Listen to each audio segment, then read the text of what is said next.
I put these animals on a bit of corn this morning, and so I'm gonna put them back on corn. And if you take a look, I got one hay bale out here, and I got them walking around on grass too. I put them out on grass for about an hour a day. The grass in the back is not that great, and so I talk about these different diet formulations that I've used. I've talked about the things that I've used in terms of like a good diet formulation, and one of them is corn and grass. Another one of them is soybean hay and grass, or excuse me, soybean hay and corn. Another one is hay and distiller grains. Any of these diets, from what I have seen, they've worked out good. I haven't really utilized much alfalfa because alfalfa in my area is very expensive. And the feed quality of alfalfa is relatively similar in terms of feeding it to a cow, or in terms of feeding it to cattle. The feed qualities of alfalfa and soybean are almost like low quality alfalfa, because if you're not going to be feeding a dairy quality alfalfa to a bunch of stocker cattle, you know, they're going to have a lot of diarrhea. And especially if you're trying to utilize that, if you're looking to utilize the commodity grain markets, you're not going to be mixing a commodity grain with a dairy quality alfalfa and feeding it to a stocker calf, because it's just going to give them massive acidosis and all sorts of problems. And so right now I got them on a little bit of corn and distiller grains mixed with hay and grass that I got them on. And so the big idea with feeding them corn is that if I have them on grass, if I have them on a low quality grass, okay, so if you got a low quality grass, I'm going to go over this again today, because you know, the more I go over things, maybe the more it will stick with you, because at this point in time, you should be able to answer almost anything by yourself. Everything. I mean, everything. I've gone over everything probably 5,000 times, right? Like, if you're not able to answer these things by yourself as of right now, I mean, that's very not good. You're very, very, very behind. I mean, I don't know how you got so far behind. You know, you should be able to answer all of these things by yourself, right? I mean, there should be no, you know, there should be no confusion.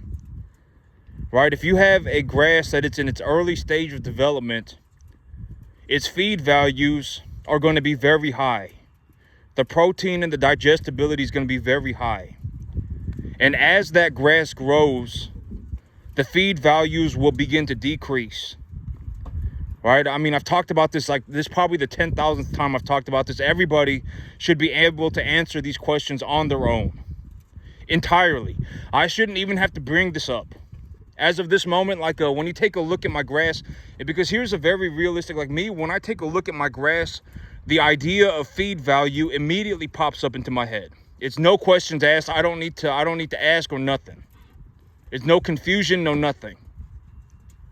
Right? If you have a grass that it's in a early stage of development, the feed values of the grass are going to be very high. The protein is going to be high and the digestibility is going to be very high. And as that grass grows and matures, the feed values of the grass will decrease. And so in an optimal situation, you want to be feeding your animals a 65% or so TDN diet that is about 12 to 14% protein. That's a total mixed ration.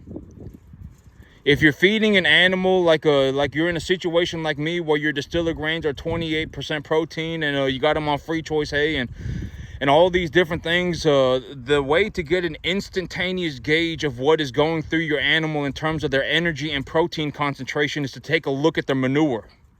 Right? I've talked about this, all of this. I've already talked about everything. You should be able to do everything by yourself. You shouldn't have any questions, right? You shouldn't have any confusion. You should know exactly what you're doing. I've already given the answer away to everybody for free. You don't even have to go and look it up. Right, I had to go and find out all of this for myself. I figured out all of this for myself, not by myself, but for myself. I went on the internet and I looked it up. Right, and when I look things up, where do I source my information? Right, from credible sources. Right, this man is He's been working on a feed yard for 15 years, and he has a PhD, and he takes care of 50,000 animals, right?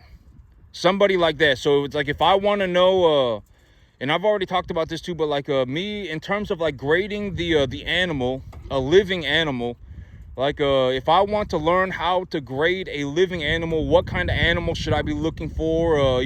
How fat should they be, etc., etc. And if I want to figure out what's going on by just looking at them, right? Who's going to have that information to a very, very, very high degree, right? The man working at Tyson Factory. There's a PhD guy working at Tyson Factory, and all he does, 40, 50 hours a week, is he walks around the factory and grades animals, right? He takes a look at the animal and says, this animal is a body conditioning score 6 or 7. When I press down on their back, they have about a quarter inch of, whatever it may be, a quarter inch of fat, a half inch of fat. This animal is ready to be processed, ready to go into the processing center. That's the man who's going to have the information. And they do presentations on the internet for free.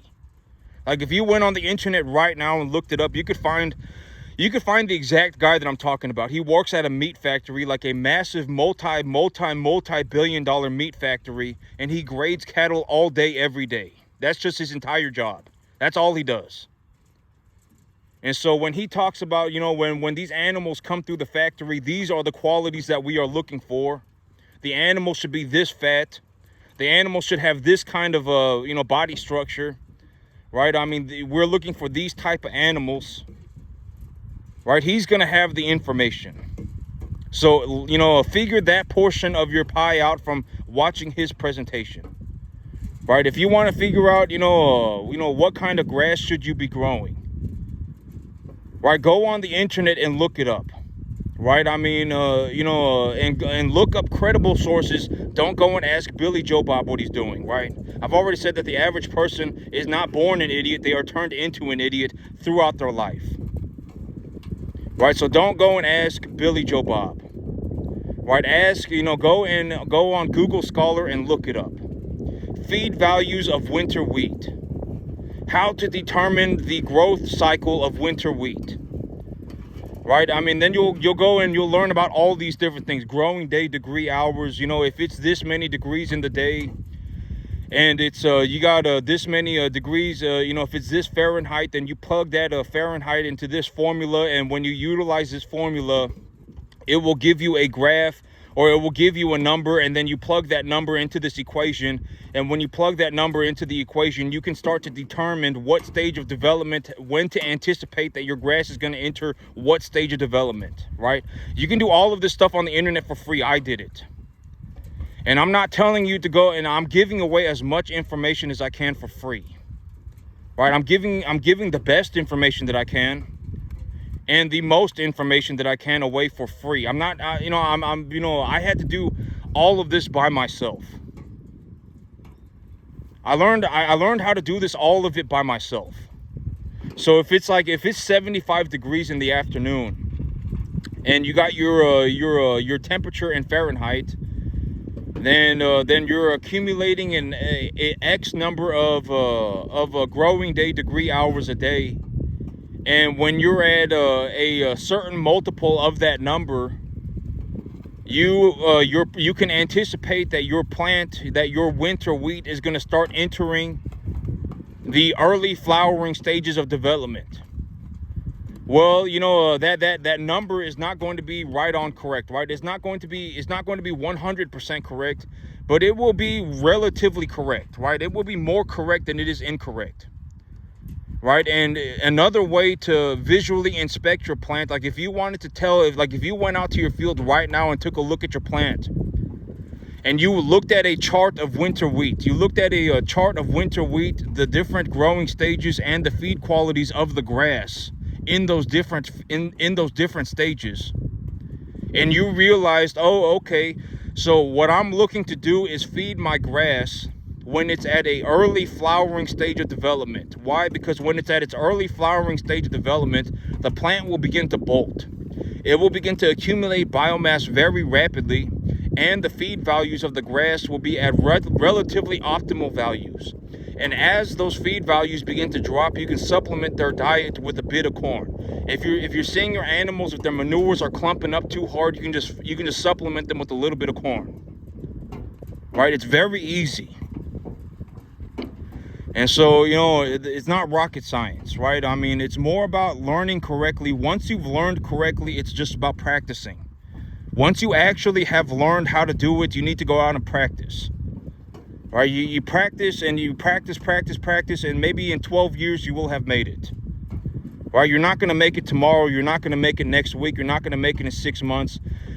If you think that you're going to make it tomorrow, if you think that you're going to make it next week, if you think that you're even going to make it in 5 years, you're not going to make it. You will eventually fail. I guarantee it. I would be willing to bet 50-1, unless you were born a genius. Like if you were speaking 10 languages by the time you were 2, and you were doing calculus by the time you were 5, then maybe you could actually figure it out. Right? But chances are, even, I wasn't born anywhere close to that. If you put me in a room with 1,000 people, 350 people are probably just going to be flat out genetically smarter than me. Maybe I'm in like the top, maybe I'm in like the top 40% of IQ. Maybe I'm in the top 30% of IQ. But here's the thing, like me, it's like if it comes to anything other than farming, I cannot do it. Practically nothing. Like even basic math. Like, even if it's like 20 times, like if I had to do like 20 times or whatever, like 25 times 24 in my head, I couldn't do it. Honest to God, right now, 24 times 25, I don't even know what that is. Thinking about it makes me want to throw up. I need to pull out a calculator, right? I mean, I can't do hardly anything other than farm. So it's not like I'm smart. Right, I'm knowledgeable about farming, and farming is about what I'm good at. I'm not like walking around like with 3 PhDs in 3 different subjects.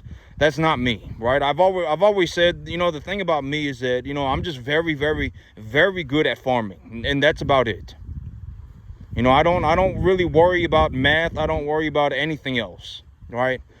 And the thing about me is that if I farm, I can essentially do whatever I want. And a good way to look at this is that I've talked about it, but the whole thing about like if I had an honest to God conversation, just a complete honest to God conversation, put my hand on the Bible and just speak the truth, and God as my witness. If I did not buy my new property when I bought it, if I did not start putting money into my new property when I started doing it, I would be sitting in my living room right now with like $32,000, $34,000 cash. I would just be sitting there doing nothing with 34 grand. I would just be sitting here running cattle on a 10.5 acre field. And I would have $32,000, $34,000 cash just sitting in my bank account, and I would more or less just be sitting in my living room. And so, in 3 months, it's going to be closer to 60 grand. Within 365 days, I would anticipate that I have close to $140,000, $160,000 cash. And I'm also going to have cattle on top of that. And so, and I'm telling you, I bring home on the average about $18,000 a month. That's about my take-home pay. That's my take-home pay. I bring home 18,000. I don't bring home 18,000 and then I don't have an income. I don't have a gross income of 18,000. My net income is 18,000. I don't make 18,000 and then pay a bunch of taxes on it and then bring home 10 grand. I bring home 18 grand. More or less just about 18 grand a month. And so, and with this kind of money, I can essentially do anything. Short of doing drugs, short of doing drinking a bunch of alcohol, short on going on a vacation every week, more or less, I can essentially do anything that I want. Effectively anything. I mean, can I buy a private jet? No. Can I buy a yacht? No.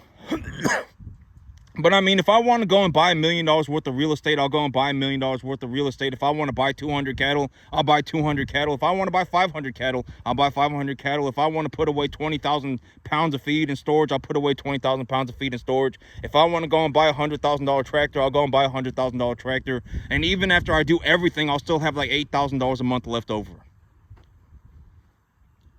And so, you know, that's effectively what money like this looks like. When you're taking a look at this, and this is also why I encourage people so heavily to learn how to invest and just increase your income. If you increase your income and you start investing your income, you essentially begin to end up in a situation where you essentially just have so much money that you can do whatever you want.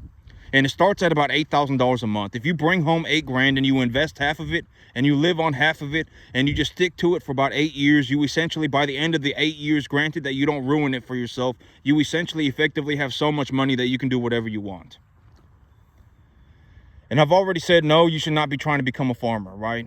I say this all the time, and if you want to go and figure it out for yourself, then go and knock yourself out, right? I mean, farming as just as what it is, farming by itself is almost, ask a lot of people, would you want to become a farmer? Almost nobody says yes. Farming is like one of the hardest things that you could ever do. Ever in the entire economy. Farming is like, if you think about it this way, if you go to a communist country and you just kind of seem like you're not really going to turn out to be much. Like if you look like somebody that you're not going to look, you're not looking like you're going to be very much. They send you off to a rice paddy. They send you off to a farm to go and be a farmer. Right? I mean, that's another way to look at it. I mean, farming by itself is already so difficult that almost nobody succeeds. Almost nobody. I'm the only person, I right hand to God, swear it on the Bible, God as my witness. I'm the only person that, that's like, I started a farm on a 10.5 acre field and just did massively well for myself. And so this farm on the average produces like $12,000-$14,000 a month. And so I'm the only person that made it. I don't know anybody, and I'm just saying that in terms of just stating a fact. If I knew somebody else that was making $12,000-$14,000 a month on a 10.5 acre field, I would know when I saw it. All right, and I don't know anybody that's even doing 10%. I don't know anybody that's even doing $1,200, $1,400 a month.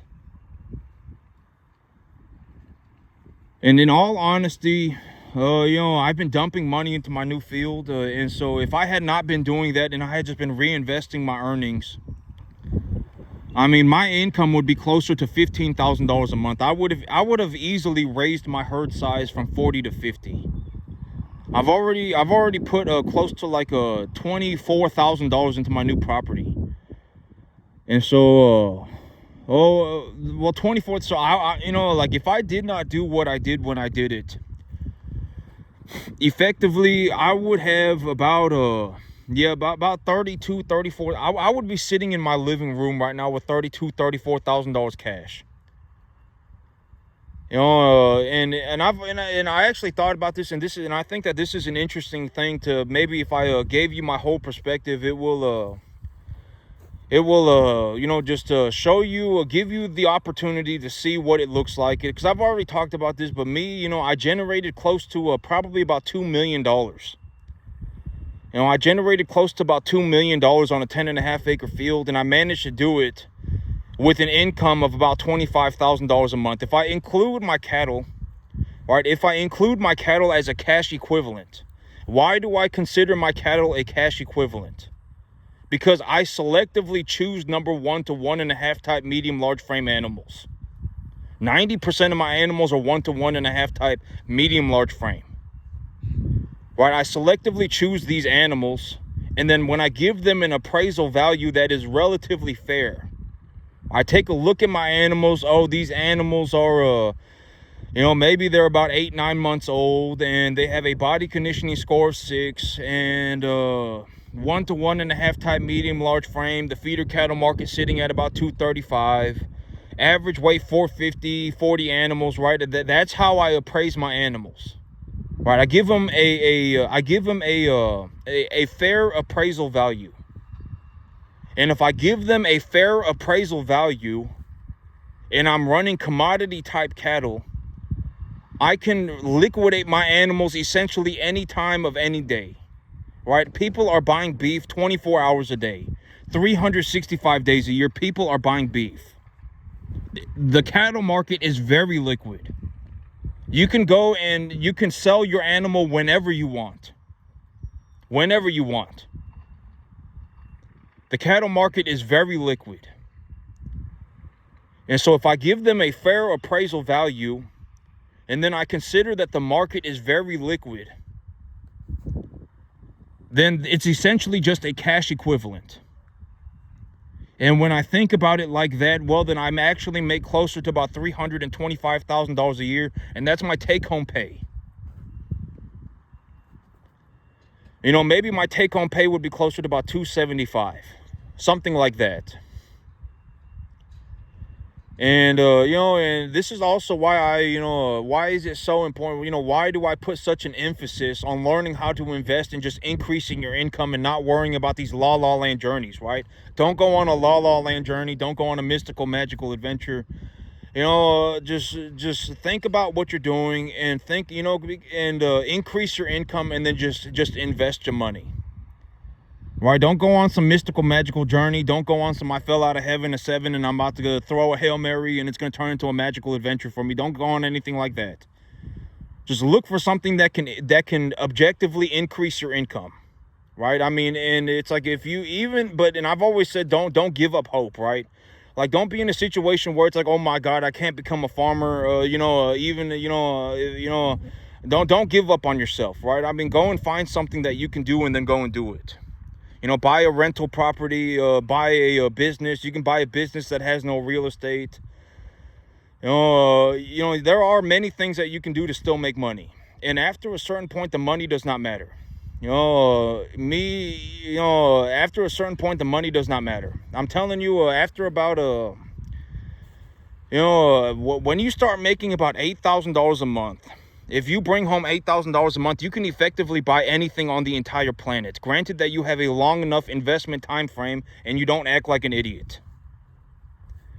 You know, like if you want to live on half of the money that you make, $4,000, and then you want to invest the other half, and you invest the other half, and you take a look at the numbers and you say, well, if I invest the other half into this thing that is objectively going to give me money, right? It's not a fixer-upper, it's nothing. You just buy it tomorrow and it starts giving you money effectively immediately. Right? I've always said don't buy a troubled asset. If you buy an asset that's going underwater, okay. If you are going to be in a situation where you are going to buy a troubled asset, like you are going to walk into a business that is failing and you're going to save the business, you will have to be like the best in the business. The average person cannot save a failing business. The average person will cause a business to fail. Right? And I've always said that the greatest risk to any business is the owner of the business, right? And so, I've already talked about this. You don't want to buy a failing asset. You don't want, even if it's cheap, you don't want to do that. You want to buy an asset that is good, and you want to buy it at a reasonable price. Right? I mean, you're better off paying a little bit more for something that is better than you are paying less for something that is just a pile of turds, right? I mean, you don't want to buy some horrible asset for a cheap price, because now you have a horrible asset and you paid a cheap price for it, but at the end of the day, you're holding on to a horrible asset. And so, like, let's say that you find a way to make your $8,000, right? You find a way to make your $8,000. You invest half of it. You live on half of it. And when you invest the other half and you take a look at your asset, you say, well, even if this asset does horribly, I will still make about $2,500 a month on it. And so if I put $4,000 and I put $4,000 into it and I get $2,500 back when I lowball myself, then I'm still only underwater $1,500 a month. But if things go well, then I'll make $1,000, right? If things go well, I'll net positive $1,000. And then you take a look at it and you come up with a long-term plan. Well, I've taken a look at the rental contracts, and the rental contracts have not been, the price of rent, the amount of being charged for rent has not gone up in the last 3 years. So I'm going to increase the rents by $50 a door. Soon as the rental contracts are up on their next rental contract, I'm going to increase the rent by $50 a door. And that will increase my cash flow, right? And you can do all of this stuff, right? And if things go okay for you, and if things go good for you, then you make $1,700 a month. If things don't go well, then you lose $1,500. But if things are not going well, you should take a look at it and correct the problem, right? I mean, you should get in there and fix it, right? I mean, that's part of being the owner. I mean, if you want to run a business, I mean, you're going to have to run the business whether it's going good or it's not. And a lot of people are in a situation where it's like, I don't know who told you to start a business, but starting a business was a horrible idea. And, you would have been much happier if you just went and got a job. I guarantee it. I mean, if you had just gone, or just bought a business. If you really want to run a business that badly, just go and buy one. Right? I mean, just go and buy one. Why would you start a business? No, you should not start a business. And when I talk about starting a business, like me, when I started my business, I managed to turn $12,000 into about $90,000 in about 9 months. Like, if you're in a situation like that, then go ahead, sure, right? I mean, if you're in a situation where it's like, I have $12,000 in my savings account, and I've been investing in these assets, and I've over about the last 6 months, I haven't lost any money. I haven't really made any money, but I think that I see an opportunity to make money, then go for it, right? And me, and I'm gonna say, I had $12,000 in my bank account. I took a loan for 18 grand. I was all in 30 grand. But it was not like I started off by taking a loan for 18 grand.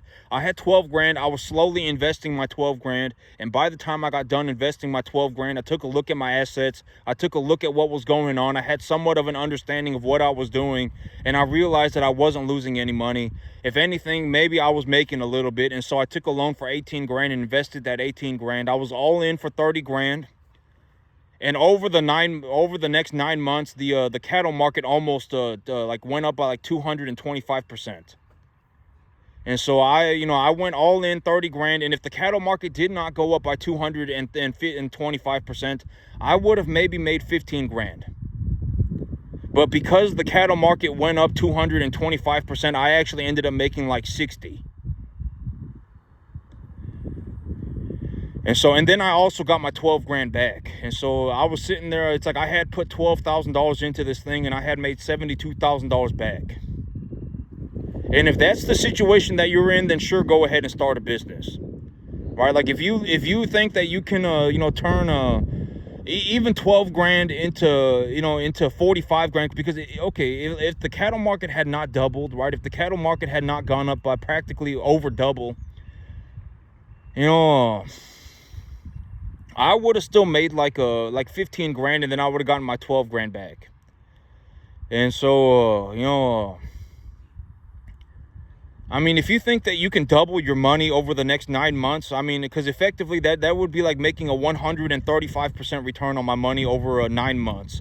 If you think that you can make a 135% return on your money over the next 9 months, then go for it, right? I mean, if you think that you can take 10 grand and turn it into 23 grand, then go for it, right? I mean, but you should not be throwing. I would highly, throwing money at a business to get it started is a horrible idea.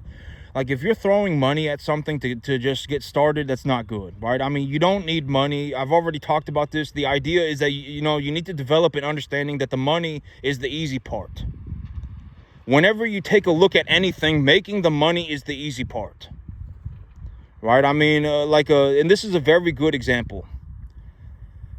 Me, I would say that I make, in terms of cash, I probably make about $70,000 a year running these cattle, and I also probably end up with about $70,000 worth of cattle. So if I include everything and consider everything for what it is, I probably make about about $150,000 a year, right? And so and it doesn't cost me anything. It doesn't cost me anything. If I just reinvest my earnings, my cattle herd grows itself. The amount of money that I earn grows itself. And actually, that's actually I've actually just thought about this, and I was like, oh wait, that's actually good. That's actually a good point. I was considering the cattle as a separate, but I'm not real good with numbers, and but actually, yeah, no, my income is actually probably closer to about 2.25. It's probably not 3.25. It's probably not 275. It's probably actually closer to about 2.25. So my take home pay is about 2.25 a year. It's not 3.25. It would be 3.25. Oh, I know why. I know why it's 3.25. It's because I'm not going to be farming 10.5 acres. I'm not going to be farming just 10.5 acres. I've already got my new field underway. And I'm going to be putting new cattle on my new field. And when I consider the entirety of the situation for what it is, my income is closer to about 3.25 because I'll be raising more cattle. That's how I came up with the number. But if I was just going to farm a 10.5 acre field forever, like if I wanted to stand here and just farm 10.5 acres forever, maybe I make about 160. And maybe I make about 160,000 a year. And so, even if I wanted to farm a 10.5 acre field forever, I mean, I could always come back and do it. Like if I took a look at what I was doing, and I was like, you know what, I don't want to farm any more land. I just want to farm 10.5 acres forever, and I want to make $160,000 a year. I want to make $200,000 a year, $225,000 a year, whatever it may be. If that's what I want to do, I can always come back and do it. Right, and as of right now, and this is a very good way to look at it, that if I did not start putting money into my new property, when I had started doing it, I would have been sitting here right now with about 35 grand. I would have just been sitting here with money, and that $35,000 is not going to do anything. In 3 months, I would have like 60 grand. 60 grand is not going to do anything, right? And also, and that's the thing about me. It's like, I wouldn't even go and help somebody for 2 hours for 50 grand. Like, like if you, realistically, when I take a look at my situation, it's probably, if somebody actually wanted my help and they genuinely believed that they could do this, then they would pay me 100 grand, right? They would pay me 100 grand. They would have me take a look at what they're doing for 2 hours. And then, I would take a look at it, right? Because here's the thing, 50 grand, I can make 50 grand cash just running cattle on a 10.5 acre field in like 6 months. Right? I mean, if here's the thing, here's how I see it. Like if somebody actually believed that they could do this, right? Like they've taken a look at it and they're like, oh my God, like I can actually do this. I've been, I can grow grass at this level, and I can go and pick my own cattle, and I can go and open up my own business, and I can actually do this, right? Like they can actually do it, and they would gladly pay. Right? Because it's like, imagine like if you could actually do it and you would just make all of your money back in 6 months. You were 100%, like you were gonna go and do it no matter what, do or die, and you're ready to do it. You would make the 50 grand back in 6 months. And so me, it's like, it's like if somebody actually believed that they could do this like me, they would gladly pay 100 grand for 2 hours. Gladly. Right? Because you're gonna make all the money back. You're gonna make all the money back relatively quickly. Right? I mean, if you have 20 acres, you can make the money back in 6 months. If you have 10 acres, you can make the money back in like 10 months. Right? I mean, so, you would gladly pay. Anybody would. Because here's the thing. Imagine that you were in a situation that if you put 100 grand into something, you would get your 100 grand back in 10 months. You would gladly put that 100 grand back. And then after that, you would start making a profit, right? Like you were dead set on doing it. Like you found an opportunity to do it, and you were actually going to go and do it. You were going to learn how to grow the grass. You were going to learn how to you were going to learn how to run the business. You were going to learn how to run cattle. You were going to learn how to do all of these different things, and you were dead set on doing it. And when you did it, you would make about you can make 100 grand in 10 months, cash. Right? I mean, then after that 10 months, all of the money that you make is yours. Right? And so, like, imagine that as a situation for what it is. Like, if somebody actually believed that they could do this, then they would gladly pay 100 grand. Because you're going to make all your money back in 10 months. And after that, you're just going to have all the money that you make is your money to keep. Right? After 1 year, you're making a profit on all. You made a 100%. You've made all of your money back, and you're also making a profit. But that's what I'm saying. A lot of people, they cannot do this. And me going out of my way, this is the best that free help is going to get. I'm helping everybody, as many people as I can at the same time. No, I'm not going to go out and help people one by one. Why am I not going to help people one by one, right? Because it's not possible. I don't know anybody, not one person that's even done 10%. Right? And I've already talked about this. The average person is a massive pile of problems. It's not, there's no way that I'm going to go and help people one by one. It's not possible. I would be better off just doing things, by myself. Because it's like, what if someone is 98% committed, right? Like, let's say I decide that I'm going to be a saint, right? Oh my God, tomorrow I'm giving up being a farmer and I'm going to go and be a saint. And I'm just going to go and save somebody. One person. I'm just going to save them. I'm going to follow them around for 24 hours a day, and I'm going to teach them how to farm, right? But that's not up to me, right? Because if that person is 98% committed, if that person is, whatever, massive pile of problems, I fell out of heaven at 7 and I'm about to go on a mystical, magical journey, whatever it may be, then they can't be saved, right? They're not going to make it. It doesn't matter what I do. All right, you can't force somebody to do it. You just can't. And so, me, I don't save people. There's a reason I don't save people, right? I mean, because a lot of people, it's not up to me to save people. It's not. Right? I mean, if you're dead set committed on doing it, I mean, you want to spend the next 15 years of your life working 15 hours a day to become the best in the world. And if that's what you want to do, then go for it, right? I've already shown you how it's done. I've already shown you exactly how to do it. I mean, and the thing about being the best is that I think that this is an interesting way to put it. Is that when you become the best, it does not matter where you are. Like, let's say you put a very, very, very high level chef. Like, let's say you have some Michelin star chef, and you put him in your mama's kitchen. That Michelin star chef is still a Michelin star chef in your mama's kitchen, right? If you're very, very, very, very good at farming, it does not matter how many acres you have. It could just be your backyard. It does not matter where you are the best, right? Like, if you have a backyard, your backyard should be the best agriculture backyard on the planet. If you're on a 10.5 acre field, your 10.5 acres should be the best on the planet. If you're on 100 acres, your 100 acres should be the best on the planet. It does not matter where you are. And so, I think that this is one thing that I want to talk about too. But me, I did not start on 100 acres. I did not start on 1,000 acres. I didn't even start on 100. I started on 10.5. And before I started on 10.5, I was in my backyard. And I managed to do all of this on a 10.5 acre field. Right? I'm living breathing proof that it is possible. Right? If you really get after it, you can make about $140,000 a year on a 10.5 acre field. I've already shown that it's possible.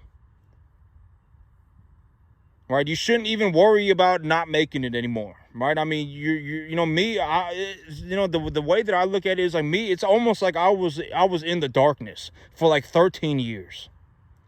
I didn't even realize that I could make it until my 14th year. Didn't even make any money until my 13th year. And so, I'm living, breathing proof. Once you get good enough at farming, your goal should be to do better than me. That's the big idea. And if you want to use money as a gauge, you can use money as a gauge. I make about $150,000 a year on a 10.5 acre field. Your goal should be to make more than $150,000 a year on a 10.5 acre field.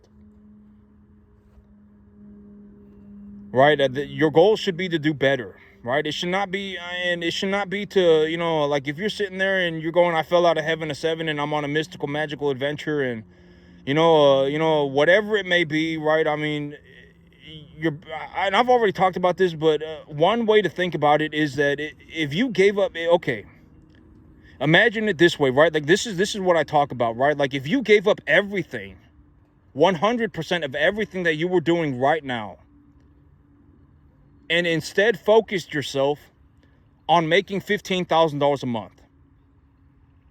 You stop thinking about everything, whatever it is you're thinking right now, because it's complete BS, right? I mean, whatever you're thinking right now, it's probably just BS. Most people. And you instead thought about bringing home $15,000 a month. You thought about bringing home $50,000 a month. And then you focused yourself on that. I'm not saying you should sell your soul, right? I'm not saying you should sell your soul, but I'm just saying, like when I take a look at my life, I'm telling you 99.9998% of the time, I'm just thinking about making money. I'm like, I should go and make myself some money. That's what I'm thinking about, right? I'm not saying I sell my soul. I've already talked about this. Me, I do honest work. I haven't sold my soul. I do honest work. I'm completely okay with what I do. I'm completely just okay with it, right? I do honest work. I understand that I get paid a boatload of money, but I do honest work. And if we want to talk about not being fair, I mean, I did not get paid for my first 13 years. So was that fair? I don't know. Right? I mean, it was fair. Well, fair is fair is fair. So yes, it was fair. I did not get paid my first 13 years because I sucked. I wasn't good enough to get paid. So yes, it was fair, right? And even now when I make a boatload of money, it's still fair, because me, I get paid because I feed people. And so, I mean, if you want to starve, then have fun, right? I mean, if you don't pay farmers, you're going to starve. People cannot farm. The average person cannot farm. And if you don't pay farmers, you're going to starve. So, and I'm not working for free. I'm not a slave. And so, 99.9998% of the time, I'm just thinking about making money. I'm not thinking about nothing. Just straight up, what can I do to make myself some money? I should increase my income. How am I going to increase my income? I'm going to do this. Right now, I'm making this much money. What are my finances looking like? That's how I live my life. I don't think about, I want to go on a vacation next week. Oh, I want to take the weekend off. Oh, I want to sit on my couch tonight. And I don't think about none of that stuff. Oh, I should go to the restaurant tomorrow. I don't think of none of that. I don't think about any of that. 99.9998% of the time, I'm just thinking about making myself some money. Just being completely honest. Right? I should, let me take a look at my income. How can I raise my income? And all of that. That's what I think about. I do honest work. I'm okay with it. I don't sell my soul, nothing. And if you're sitting there going, I fell out of heaven a 7 and I'm on a mystical, magical adventure and my life is going to turn into a La La Land journey, you're never going to make it. Never. You're not even going to get to the 10% mark if you live to be 5,000. Right? If you could do it, you would be doing it. This is what I'm talking about. Let's say that there's let's say that there's 500 of you, right? Let's say that there's 500 of you watching, and 100 of you want to be a farmer. The 100 of you, if you could do it, you would already be doing it. Right? Because if you were doing this, you already have enough money to do whatever you want. Like in a realistic way to look at this is, if I did not dump money into my new property, I would be sitting in my living room right now with $32,000 cash. In 3 months, it's going to be closer to 60 grand. So if you could do it, you would already be doing it. But you can't do it. And if you think that you can do it tomorrow, you're throwing yourself off a cliff. You're never going to make it. If you think that you can make it in 6 months, you're throwing yourself off a cliff. You're never going to make it. If you think that you can do it in 5 years, you're throwing yourself off a cliff. You're never going to make it. You will eventually fail. I'm telling you, if you're fast and you work every single day for about 12 years, then you can make it. If you're slow, it's going to take 15. It took me about 13. It took me about 14. And so, you know, you have to think about the long term. Where do you want to see yourself in 15 years? Where do you want to see yourself in 12 years? All right, and I've already said, like, you know, chances are, and the most realistic way for me to put this is the Sushi Man, right? I talked about the Sushi Man. Very, very, very high-level sushi chef, has 10 apprentices. And all of his apprentices, they live in a room together.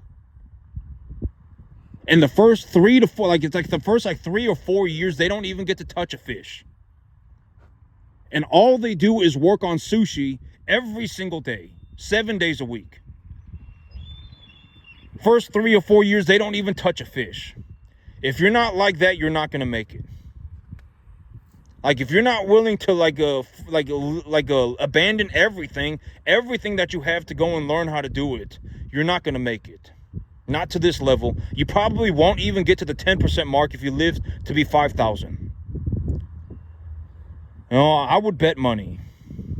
You know, and if you could do it, you would be doing it. I've already talked about this. Like, it could, because if you did this, you would not have to worry about money ever again. You would already have, you know, you would be able to make enough money to last yourself forever. I mean, granted that you continue to run cattle. I mean, even right now, I make an excess. Even after I pay for everything, I pay for all of my bills. I paid for my tractor. I paid for everything. I still have like $8,000 a month left over. And so, you know, I mean, you should consider it for what it is. I make such a boatload of money that I can essentially do anything that I want. Short of like buying a yacht, short of doing drugs, short of drinking a bunch of alcohol, short of buying a private jet. Like, if I want to go and buy $1 million worth of real estate, I'll just buy $1 million worth of real estate. If I want to buy a $100,000 tractor, I'll just buy a $100,000 tractor. If I want to buy 200 cattle, I'll just buy 200 cattle. And I will still have money left over. Like, even right now, after I pay for everything, I pay for my tractor, I pay for my house, I pay for my truck, I pay for all of my bills, I pay for everything, I still have like $8,000 a month left over cash. You know, and I don't know anybody that's made it in the cattle business like me. I'm the only one that made it. And so I talk about my perspective because maybe if I give my perspective, it will increase the chances of others making it. But even if I increase the chances of others making it, like, if we took the best of the best, like if we took the best in the world, we gathered the best in the world, and we had 10,000 people in the room, 10,000 of the best farmers on the entire planet, right? We took 10,000 of the best farmers on the entire planet and put everybody in a room. Maybe only 10 of them are going to make it to this point. I mean, the chances of people making it are so slim. I mean, it might be, we might have to take the best in the world, not just some average person. Right? You're not going to take some average person and then have him become the best farmer on the entire planet. It's not going to happen. It's not going to happen. I can almost guarantee it's too late.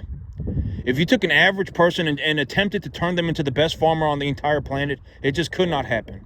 But if we took the best of the best on the entire planet, the 10,000 of the best farmers on the entire planet, and put them in a room, 10 of them might make it to this point. And I'm telling you, I don't know anybody that's even gotten to the 10% mark. I would say, realistically,